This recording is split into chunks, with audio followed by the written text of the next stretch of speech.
In this custom showcase, we'll be looking at my custom Ultraverse Primevil.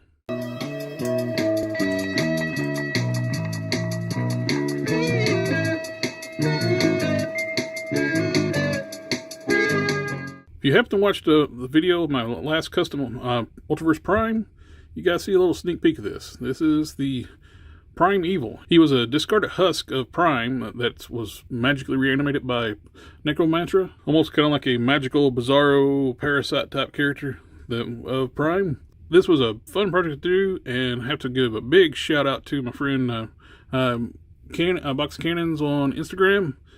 If it wasn't for him, I'm not really sure how I would have tackled this thing, because these energy spikes and the head and all this, I'm not quite sure how I would have handled that, because he was able to 3D model and print these parts, the head and the chest piece, and those really make this custom. The head is just outstanding. It's so evil looking, decayed monstrosity, and it even has a light up effect. Let's see if I can turn my lights down so you can see this. There you go. Now you can see the head glows really well. Just turn off my bright lights so you can see it. All those energy spikes glowing, the mouth glows. That's really cool. Got a magnetic switched LED light inside. And you just turn it on and off with the magnet. Off, on. Off, on. That's a really cool effect. And I use my graphite powder to chrome out the P symbol on the chest. After getting the parts from Box of Cannons, I resculpted the chest to blend in these energy spikes and the P logo so it looks like it's embedded into the chest. And also added extra veins sculpt to the figure itself. I took Abe's Fix-It sculpt and actually blended into the chest, so that actually keys into position. Actually looks like there's a tear into the chest and the spikes are coming out. So it's the really gnarly looking discarded husk. So the tear happens when Kevin tears out the Prime husk. So when it's reanimated, they actually incorporated that into the design of the character, which I think that's a really cool touch. It's also one of the things that made it incredibly hard just even think about without having my friend Cannon sculpt these parts for me. I love how the light, he used a translucent orange resin. I dry brushed some yellow onto the spikes, then on the tips I dry brushed a little bit of orange, and you can see even with the lights out, like you can actually still everything glows. Got a little bit of paint work and get a nice energy effect, glow effect to the parts. And the paint job was really fun to do. Got this nice, really cool looking putrid look to the decaying ooze of the prime ooze that comes out that makes the prime shells. It's like a green ectoplasm looking stuff. So I want to do like a grayish green look to it. So I actually based this thing in 2 shades of gray, a dark gray, the dry brushed a lighter gray. Then I picked out all the veins in a really light gray. Then I applied a black wash and olive green washes to it to get this really cool effect.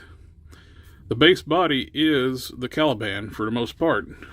We got the Caliban upper body and arms and hands, hips, and from the legs down, they are monster venom legs. And I reshaped the thighs to blend in to the monster venom thighs. I modified the monster venom legs too. Normally they cannot stand up straight. They're meant to be bent in a hunched position. So I actually cut the notches in the back of the legs and ground down the protrusions out the back where they're not standing up straight. So now you can stand up straight, which we have the puff adder, which is on the Caliban. So that makes them roughly about the same size. Just a tad bit shorter with the monster venom legs. And the cape is from my friend Don Sawyer on Instagram. He sent me like this blank cape that's in gray, and I shredded it. I cut it up and I applied the green washes and the black washes to it, so make it match up with the rest of the body. We got the nice, all the vein work, the big nasty toes, toenails, claws. This thing is just fantastic, and yeah, it retains all the articulation. Don't have to worry about anything. Just ab crunch. You want to watch where you go forward for those spikes. Yeah, there we go. It goes all the way forward and just misses the spikes. That's really good. You go back all the way. We got fully painted in and out, prepped all the joints. It is just a fun looking character. It's going to be a great addition to my Ultraverse shelf. Being on this big body, he is big. Here we got the Electrocute, recently reviewed, and my Adam Bob. That's a good scale for Primevil. Really starting to fill out my Ultraverse custom shelf. And again, a huge thanks to my friends Box of Cannons and Don Sawyer for adding the pièce de résistance to the custom. Love how this thing turned out. It's just so gnarly looking. But anyway, remember to like, share, comment, subscribe. And I'll catch y'all next time.